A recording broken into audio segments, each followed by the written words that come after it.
We all know that Karoline Leavitt is terrible at her job, which is so weird because her job is to lie on behalf of Donald Trump, and that's all that she ever does. She just can't seem to do it well. So with a government shutdown officially underway and Donald Trump scrambling to shift blame, Karoline Leavitt needed a little bit of help. So she called in J.D. Vance, of all people, the most smug person in this government, to lie, attack reporters, and then meltdown after he was confronted by a Fox reporter. We are going to get into the disaster that was Karoline Leavitt and J.D. Vance's performance today. But before we do, if I could quickly ask you to leave a like on this video, and if you haven't already and you enjoy our channel, to hit that subscribe button because it goes a long way in supporting our work. Now, before we get into the question that really made J.D. Vance melt down Karoline Leavitt as well, I want to start with one in which J.D. disagreed with the dear leader, essentially calling him a liar.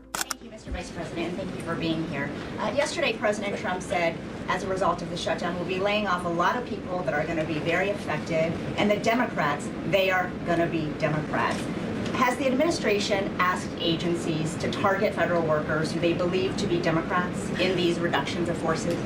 We're not targeting federal agencies based on politics. We're targeting the people's government so that as much as possible of the essential services can continue to function. That is the question the president has asked the entire government, is fundamentally, okay, we're in a shutdown. That causes some problems. The troops aren't getting paid. There's nothing that we can do about that while the government is shut down. But there are essential services that we want to make sure as much as possible they still continue to function. That is the principle that's driving us forward during the shutdown. It's going to continue to be the principle that drives us forward. But let's be honest. If this thing drags on for another few days or God forbid another few weeks, we are going to have to lay people off. We're going to have to save money in some places so the essential services don't get turned off in other places. That is the reality of the government shutdown that Chuck Schumer and the Democrats have foisted upon the administration. So what did he mean by they're going to be Democrats? He said they're going to be Democrats. You laid out a...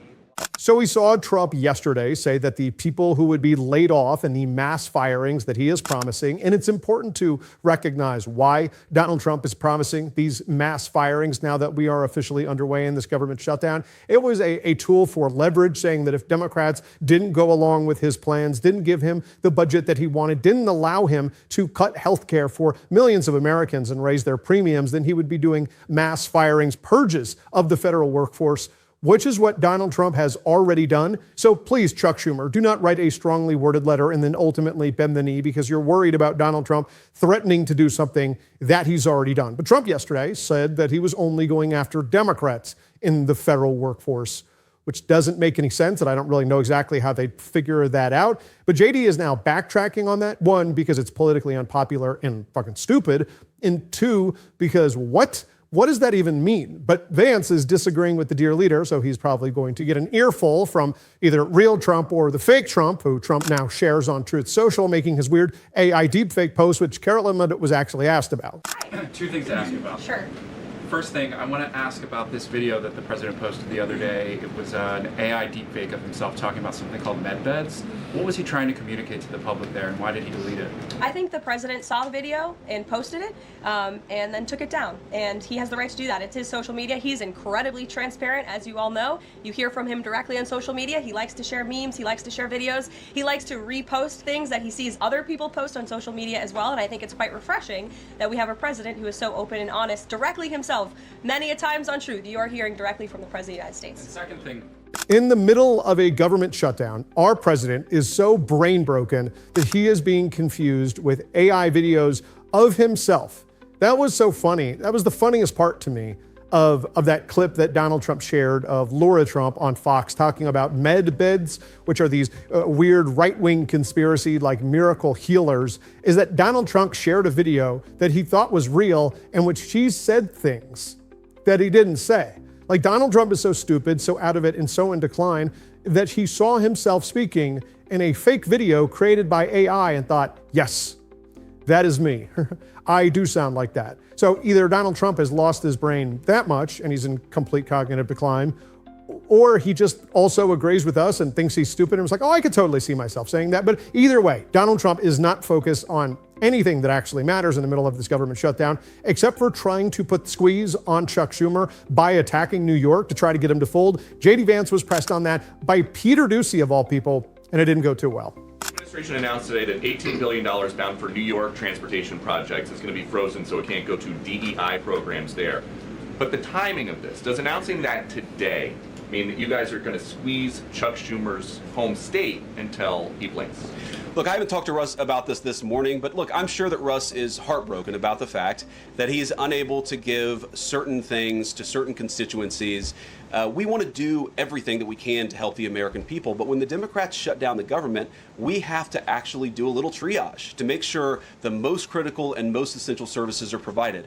The government does a lot of things. Of course, Republicans think that the federal government probably does too much, but there are a lot of critical things the federal government does that absolutely all of us would agree need to do. Our troops need to get paid. Our air traffic controllers need to make sure that people are flying safely and on time.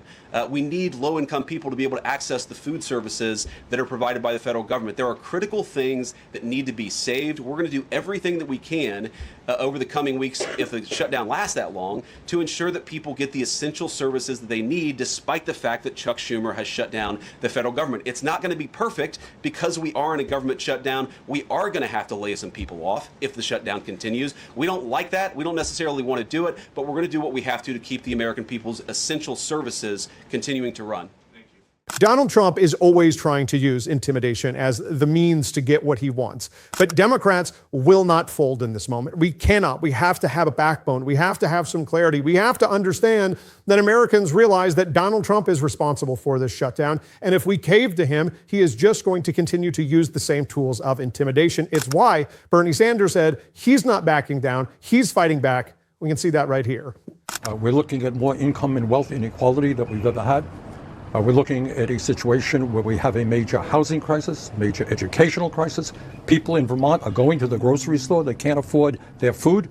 And we have a healthcare system that is broken.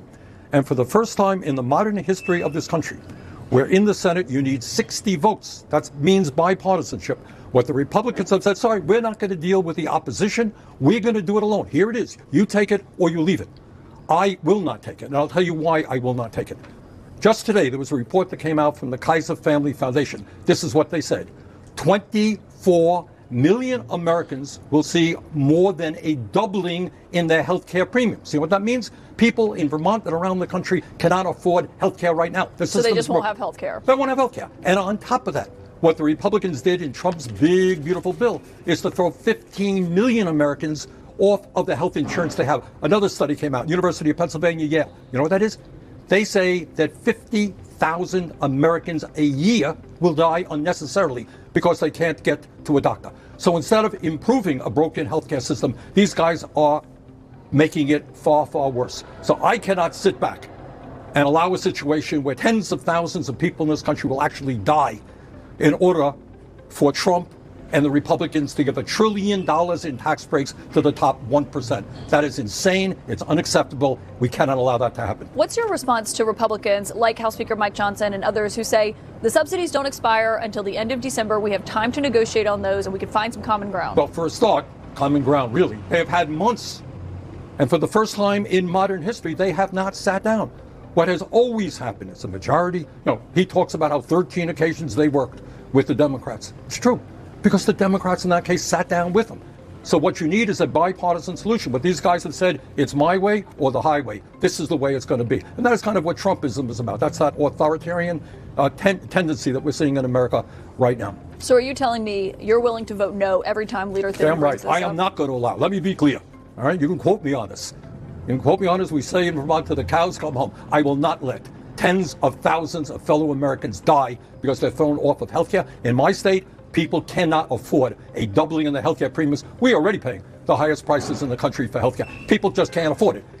And what the Republicans have got to do is go into their hearts and go back into their constituents. Ask their constituents in Louisiana, where Johnson is from. Do you think it's a good idea to give $1 trillion in tax breaks to people like Bezos and Musk and Zuckerberg, the richest people in this country, in order to throw people off the health care they have? I think the answer will be a resounding no. So I hope the Republicans develop a sense of morality, listen to the people of America, and do the right thing. Back in 2018, when there was a shutdown looming over Dreamers, people who qualified under DACA, and the funding for President Trump's border wall, you had talked about a government shutdown as a serious action, a dangerous action, and you said basically you should do everything you can to prevent it. That's right. So is your argument tonight that fighting for extending these subsidies is worth shutting the government down? What I'm saying, what I said then, is what I believe.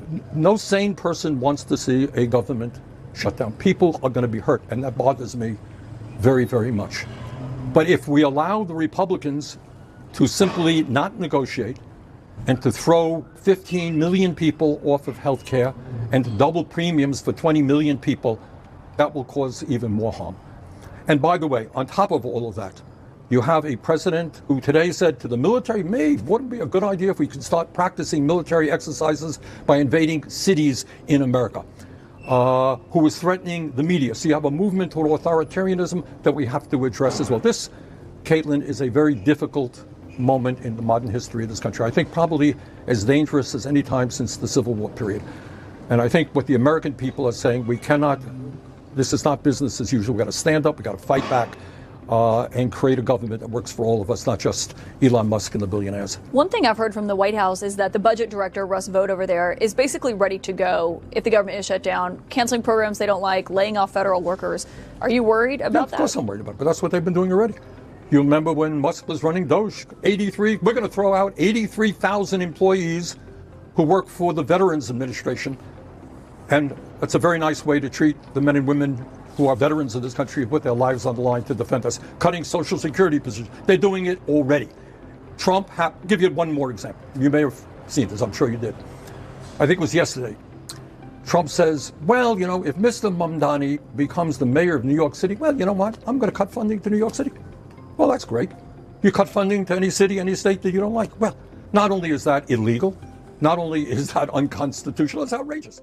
As is the case more often than not, Democrats need to be looking to the leadership of Bernie Sanders in this moment. Continue to vote no, continue to fight back, and continue to call out this failure of an administration. We are going to do so on this show. If you want to support that, as always, you can hit that subscribe button, leave a like on this video. If you stuck around at the end, drop a blue heart in the comments. And if you want to support the show in another way, you can click right here to subscribe to my Substack or down below.